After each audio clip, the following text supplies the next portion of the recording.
Welcome back and thanks for staying with us. It's certainly been the big story for much of the week gone by. President Cyril Ramaphosa announcing that 6 more countries will now join Brics from next year. Among the new additions are 2 oil-rich Middle East states as part of the first phase: Argentina, Egypt, Ethiopia, as well as the United Arab Emirates and Saudi Arabia, including Iran, by the way, will become full Brics members of this particular bloc. Over 20 nations, though, applied to join, and now we know, of course, 6 made the cut. Let's unpack these developments for you with Professor Patrick Bond, who's with the UJ Center for Social Change. In fact, he's the director there and joins us via our video link. Prof, it's lovely to have you on the program. Thanks very much indeed for making time. Perhaps let's begin by just making sense of why these 6 countries. I mean, are you seeing any kind of, geopolitical strategy emerging around why specifically these nations were chosen first? Well, it's really nice to be with you, and your viewers. Look, the complications are insurmountable because you need to have geographical balance, and I think that affected, for example, Ethiopia being brought in, along with Egypt. And, of course, the big bloc really is this Middle East bloc that extends to Saudi Arabia, UAE, traditionally U.S. allies, and Iran, maybe the U.S.'s main consistent enemy since 1979, the revolution. Now, then you've got Argentina. Now, we know that Lula da Silva, the Brazilian, really wanted Argentina, but it gets even more complicated because the leading candidate to become the president, Javier Milei, is actually in the mold of Bolsonaro, who was Lula's predecessor, the far-right sort of Trump of the tropics. Which means if in October he wins, he may not, there's a runoff and there may be an establishment conservative candidate. It means Lula may have actually created a problem for himself by having this far-right Argentina, which had been sort of center-left the last. Now, when you get to the Middle East, it's even more complicated. I mean, we all know about the UAE because of the extradition around the Guptas and the failure of that government to actually cough up this Gupta family. We also know it's a major tax haven for illicit activities from South Africa, from Zimbabwe.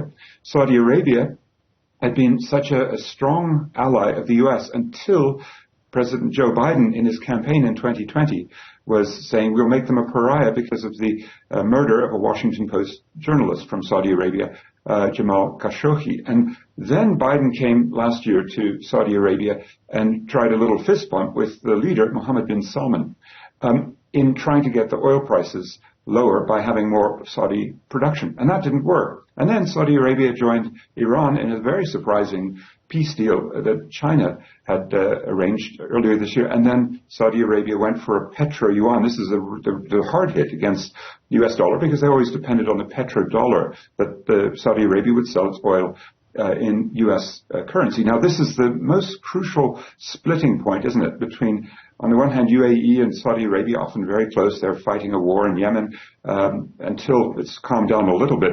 Iran was on the other side of that one, 350,000 civilians dead in that, a tragedy. And the hope is that this would be a new era in which we go into peaceful arrangements. But, of course, the Brics haven't even resolved Russia-Ukraine, much less India-China on that border. So it looks quite contradictory, all these new members not really having a particular logic. Yeah, absolutely. I mean, there's also concerns, for instance, around the relationship between Egypt and Ethiopia on that Grand Renaissance Dam saga. It seems the contradictions exist not only within the bloc itself, this is Brics Plus, but also outside the bloc. How would that affect the voice of Brics, if you know what I mean? Can we expect a clearer message to emerge from this expanded bloc in a context where, as you've mentioned, there are so many conflicting interests pulling these nations in different directions?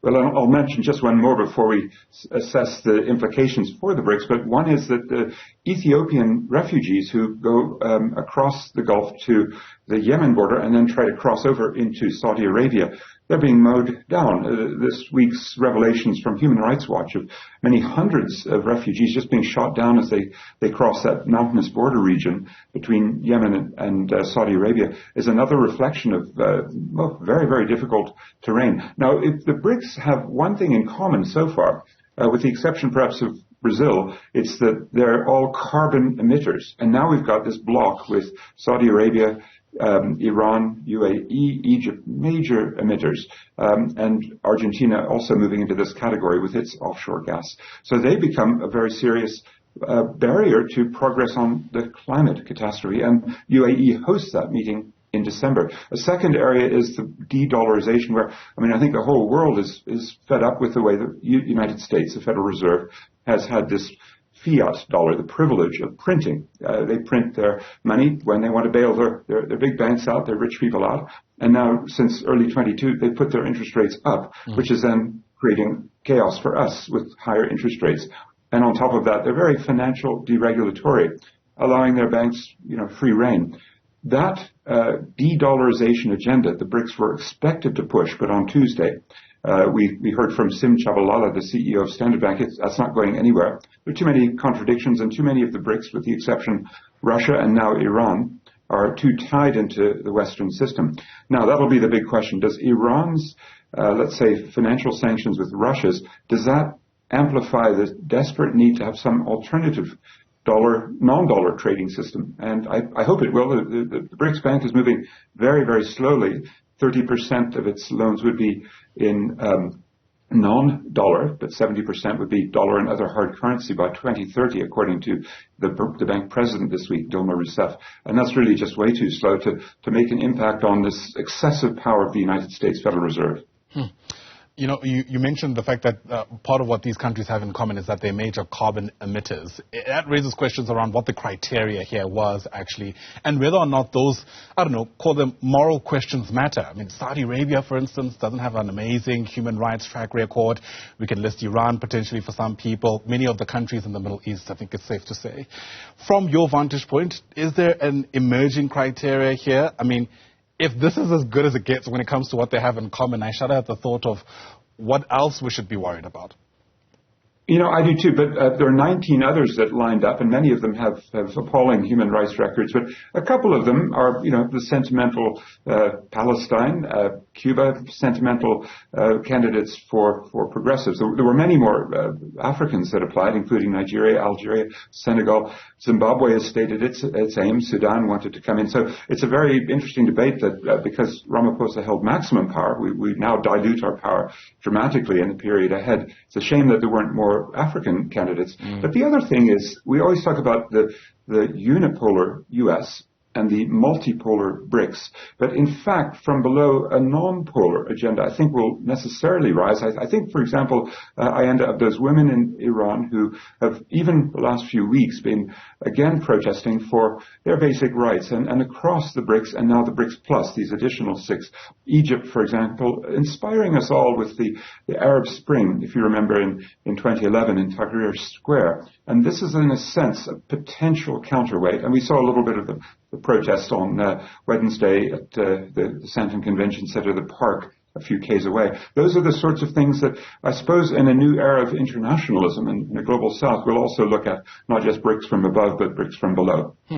You and I have been pretty critical of, this latest development around the expansion of BRICS, but a lot of the commentary has actually been positive, Cyril Ramaphosa himself has been celebrated as having done a pretty good job at hosting these countries, this balancing act of not being on anyone's side, but taking your position as a host. And it seems the sentiment, by and large, is that South Africa is emerging stronger on the global stage than it did at the beginning of the week. Is that a sentiment you share? I do, because, President Ramaphosa is a very skillful politician in these sorts of elite circuits, and he did manage the process. I don't think there were any obvious flaws, except whether, Prime Minister Modi was being received when he came down the airport stairs by the right level of politician. Paul Mashatile, the deputy president, went to see him. But if you think of the run-up, we were all so distracted, weren't we, by whether Vladimir Putin would come and would there be an arrest. We were distracted by the ADR. We were frankly not focusing on the concrete questions where the BRICS can do some good. And it's there I still will remain disappointed, because you remember 2018 we had a vaccine center that was proposed at the Johannesburg BRICS. That was 5 years ago. It never appeared, but then we had COVID and we desperately needed it. And finding ways to get unity where we would have had India and South Africa very strong for generic, for no intellectual property. China, Russia putting out their own vaccine. And at that time, last year, when there was Jair Bolsonaro in Brazil, a very conservative kind of pro-big pharma guy, it looked like the BRICS were truly falling apart. They're coming together more clearly, but I still don't see the potentials being realized, especially de-dollarization and really the need to do something about the climate catastrophe, which when you look at the parts of the world that get hit the hardest, it will be the Middle East. It'll be Egypt, Saudi Arabia, UAE, Ethiopia. We've been seeing this all around the world the last month, and it's tragic that we didn't see anything to acknowledge the worst crisis humanity faces, and indeed the overweight power and responsibility and, frankly, irresponsibility of the Brics and the Brics Plus. Sure. What a pleasure. Professor Patrick Bond, it's been lovely speaking to you. Thank you so much for making time.